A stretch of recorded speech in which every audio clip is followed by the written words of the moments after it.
সম্পূর্ণরূপে কাটা মশলায় আজকের গরুর মাংসের রেসিপি আপনাদের সাথে শেয়ার করতে যাচ্ছি। প্রথমবারের মতো কাটা মশলা দিয়ে আজকে গরুর মাংসটা রান্না করেছিলাম। এত বেশি মজার হয়েছিল।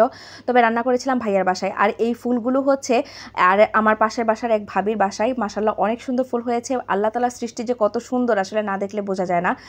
তো ভাইয়ার বাসায় এটা হচ্ছে লাস্ট ভিডিওর ক্লিপ। তো সকালবেলায় মা পরোটা ভাজছিল। আমরা যেহেতু তেল ছাড়া পরোটা খাই, আমার ছেলে মেইনলি পছন্দ। তো তার জন্য পরোটা ভাজা হচ্ছিল, আমাদের জন্য রুটি ভাজা হয়েছে। তো ২ রকমের আয়োজন আমার মা করতো, এরকমই করেছে। মায়েরা মনে হয় এরকমই হয়। আর আমিও তো দেখছি যে আমি আমার সন্তানের ক্ষেত্রে কোনো কম্প্রোমাইজ করি না, সেই রকমই সবার ক্ষেত্রে এরকমই হয়ে থাকে। যাই হোক, রুটি পরোটা এগুলো খাওয়া হয়েছে, সাথে গরুর মাংস খাওয়া হয়েছে। গরুর মাংসের রেসিপিটা আগের দিন রান্না করা হয়েছিল। তো যাই হোক, আমি রান্না করেছিলাম, মাকে বলেছিলাম যে কাটা মশলা দিয়ে তো কখনো রান্না করিনি, তাহলে আজকে বসাই। আমার মাও কখনো রান্না করে না, আমার মা সবসময় বাটা মশলার পক্ষপাতী। তবুও শিলপাটায় বাটা মশলা দিয়ে আমার মা রান্না করে।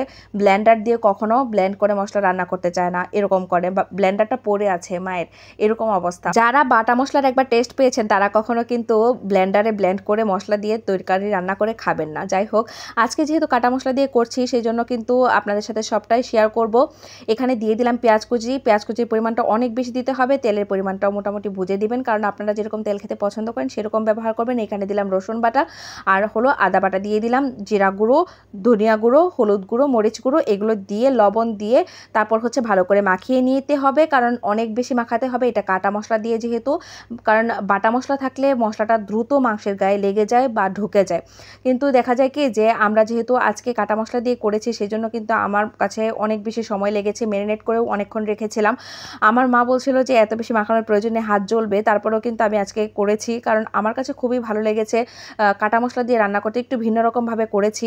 মেইনলি আসলে মশলাটা বাটা ছিল না, পেঁয়াজ বাটা ছিল না, তো সেই জন্য কিন্তু আর কি কাটা পেঁয়াজ দিয়ে করেছি। আর এদিকে একটু গোলমরিচ ব্যবহার করেছি, সেটা হয়তো ক্যামেরায় স্কিপ হয়ে গিয়েছে, সেই জন্য বলে দিলাম। আর একটু আস্ত গরম মশলা ব্যবহার করতে হবে, এলাচ, দারচিনি, গরম মশলা, মেইনলি এগুলোই আস্ত ছিল। আর পেঁয়াজটা আস্ত ছিল, কারণ আমি সবসময় দেখা গিয়েছে কি গরম মশলা গুঁড়ো ব্যবহার করি আস্ত ব্যবহার করার পরেও, কিন্তু আমার মানে ভাইয়ের বাসায় ভাবি সবসময় এরকম আস্ত গোটা মশলা দিয়ে রান্না করে। তো সে যেহেতু বাসায় ছিল না, সেই জন্য কিন্তু সে বসাতে পারেনি, আমি বসিয়েছি। মাশাআল্লাহ অনেক বেশি মজা হয়েছে, সবাই খেয়ে বলেছে অনেক বেশি মজা হয়েছে। তো যাই হোক, এখানে একটু বেরেস্তাও ব্যবহার করে ফেললাম। বেরেস্তা যে এক্সট্রা তেলটা ছিল, সেই তেলটা পর্যন্ত দিয়ে দিয়েছে, মেখে তারপর রেখে দিব।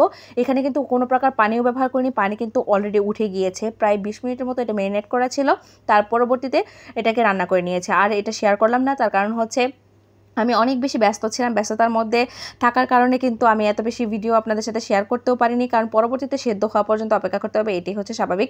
আর এই তো বাসায় ফিরে দেখি এই ফুলটা মাশাআল্লাহ অনেক সুন্দর। তো আজকের মতো এই পর্যন্ত, ভালো থাকবেন, আল্লাহ হাফেজ।